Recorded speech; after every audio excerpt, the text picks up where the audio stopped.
Hey everyone, my name is Rachel and today we are going to be looking at a little YouTube channel I found called Bible Munch.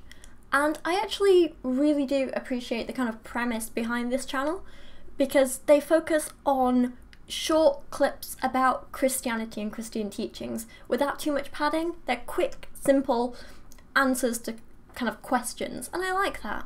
When I first found it, I was actually okay with a lot of their videos. There were ones that I kind of didn't mind too much. Like, I wouldn't say I agreed with their kind of teachings or what they were saying, but I didn't disagree either, if that makes sense.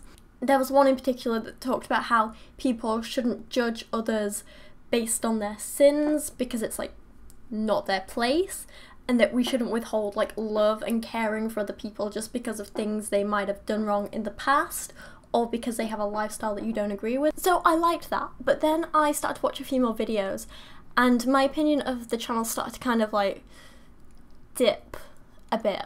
I realised that when it came to the videos about actual kind of, I guess the kind of like questioning theology side, the kind of big stuff, like, you know, the questions like, is the Bible true? Does God exist?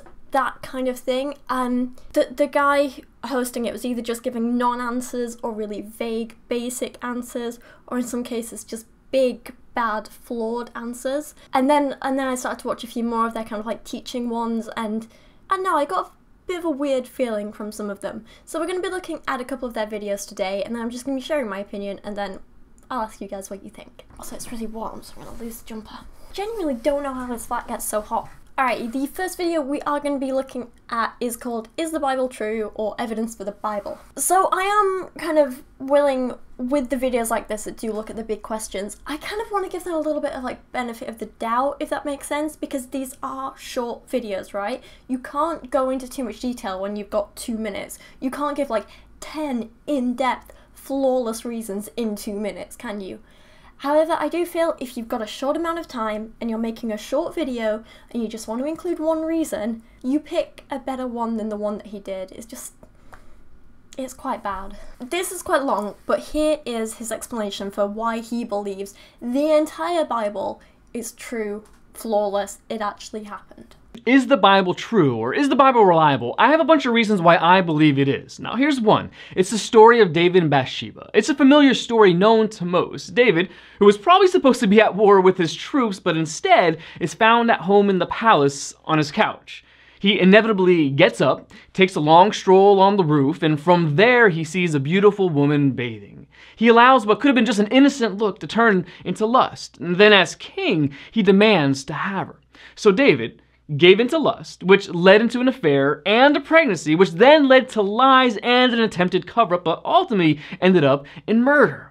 That's the kind of past people don't want others to remember, especially when it's about one of the most central figures of the Bible, David. A man who God said was a man after his own heart. Jesus Christ would be a descendant of this man. Okay, so I know he was talking quite quickly and there was like a lot of stuff being said, and if you're not familiar with that part of the Bible, then it might be a little bit difficult to follow, but in summary, his basic argument was that there was this one guy called David, and he's a key figure in the Bible. God said good things about him, but in this one particular story that he's referencing, David did a lot of bad stuff. He did a lot of stuff that doesn't make him look very good. He did a lot of stuff that, you know, the Bible doesn't normally promote, is what he's saying. And that's my point. When you look at historical records of other kings outside of the Bible, it's well known that in many cases, the embarrassing events and failures of those kings were not recorded. In other cases, written records were erased or changed to reflect what those in power wanted others to remember later. The fact that we even know about what happened between David and Bathsheba is a big deal. It proves that we are told the facts, even when they're not convenient. So basically, his argument is that this story is so bad and unflattering about David that it must be true. I mean, I can kind of see what he's trying to get at with this, but it doesn't work, it's not logical. I think what he's kind of trying to get at is that, oh, well, you know, if it was just all good stuff, then maybe we could tell it was twisted, but because it includes the bad stuff, it's more reliable, because they're clearly not trying to hide anything. I think that's the point he's trying to get at, but that doesn't work. I mean, okay, yeah, if we had a bunch of corroborating evidence that all this stuff in this story talks about. And if we had other authors writing stories about the same events, right, and all the authors were paid by the king, and they all missed out the bad bits, but then there was this one particular story in the Bible which happened to be written by an independent author, and it left the bad bits in and it wasn't flattering, then, you know, the fact that it includes unflattering stuff might actually be relevant then, because we'd be like, yeah, this source is clearly more reliable than these sources. So in that case, it's relevant for establishing the reliability or how truthful the Bible is. But that's only in like a very specific case. Taking it on its own and saying, well, this story left in unflattering bits so it must be true, doesn't work. Apply it to any other kind of like context or story or whatever.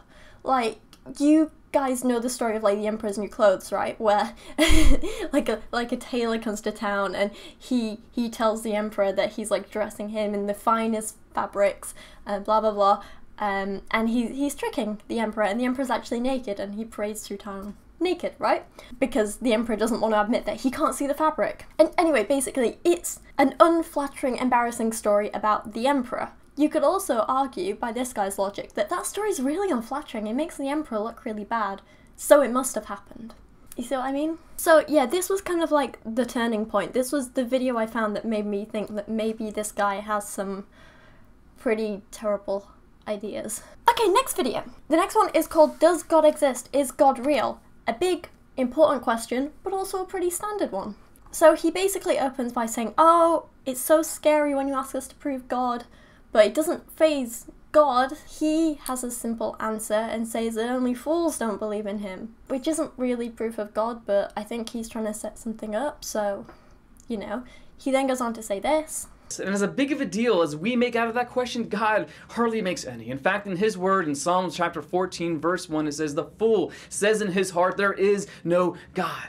When you think about it, fool is kind of a harsh word, but what else would you call someone who chooses to ignore all the available evidence that's all around him, from the depths of the oceans to the tops of the mountain peaks, from some of the smallest things we know about, from subatomic particles, to the very largest things, from supernovas deep in space. So here he tries to claim that lots and lots of evidence exists, and it's in all of these places, but he never bothers to say what the evidence actually is. And then he goes on to say this. When we think about the intricacy, the detail, the order that's involved in the human body, and we think about even our consciousness and the intrinsic morality built in, we think about all of these things. To ignore all of it, what else would you call someone? I've spoken about this before, so I don't want to go into kind of like too much detail and repeat myself a lot. And there are other people who talk about it in a lot more comprehensive way than I do. But basically, I just, you know, the human body isn't perfect. It's complicated, but it's not perfect. If you study it for long enough and you understand evolution and how evolution works and what evolution is, it does explain how we came to function and be formed like we are. A god wasn't necessary. And to be honest, there's no evidence that I've seen that just says that a god exists and he just plonked us on Earth as we are today, fully formed, you know? Anyway, he continues with this argument and he tries to say that the world is so full of pretty things and awesome things and great things, and if you don't understand it all, then clearly God is putting them here to try and say, hey look, it's proof of me. I think that's what he's trying to say. It's a bit complicated, because it doesn't really make sense, you know? I don't know, I'm not really seeing this, and I don't really think God's presence is that obvious. I think that a lot of things can and are explained without a god, and I don't think I've ever seen or experienced anything or even heard about something where the only explanation has been, well, God did it, or it's a sign from God, or so on, you know? It's not your job to prove that a God exists. In fact, it's all around us. His existence is screamed at us from all these different ways and all of these different things. Okay, this is a little worrying because, you know, if the evidence is screaming at me, then I must be deaf. Okay, last video now, and this is moving away from the kind of like big questions and moving more towards the like how to live your life kind of questions, and the video is titled Should Christians Be Politically Correct? So he opens up the video with this whole it's political correctness gone mad type of speech, you know, the kind that I mean, right? Or basically he's like, it's so complicated, you just offend everyone today. Have you ever felt like everyone else knows something, you're the only one out of the loop? I kind of feel that way when it comes to political correctness. Like, what should be said and what should not be said. It's just changing all the time. This core message behind political correctness is not saying anything that could offend a group or a person or an activity or a belief or an idea, and the list just goes on and on. Pretty much never say anything that could offend anyone, anywhere. But with over 7 billion people on this planet whose thoughts and ideas are constantly changing, good luck with never saying anything that doesn't offend anyone. I mean, he kind of has a point, you know. In some places of the world, amongst some people, especially on the internet, I do think sometimes some people just want to be offended, and it's very difficult because sometimes you can just never say the right thing. And it can be tough, but my kind of simple solution for dealing with this is basically try and be a good person. Try and be respectful where respect is due. And if you screw up, apologise. That's how I deal with this, you know, political correctness gone mad issue, if you want to call it that. But this guy has different advice.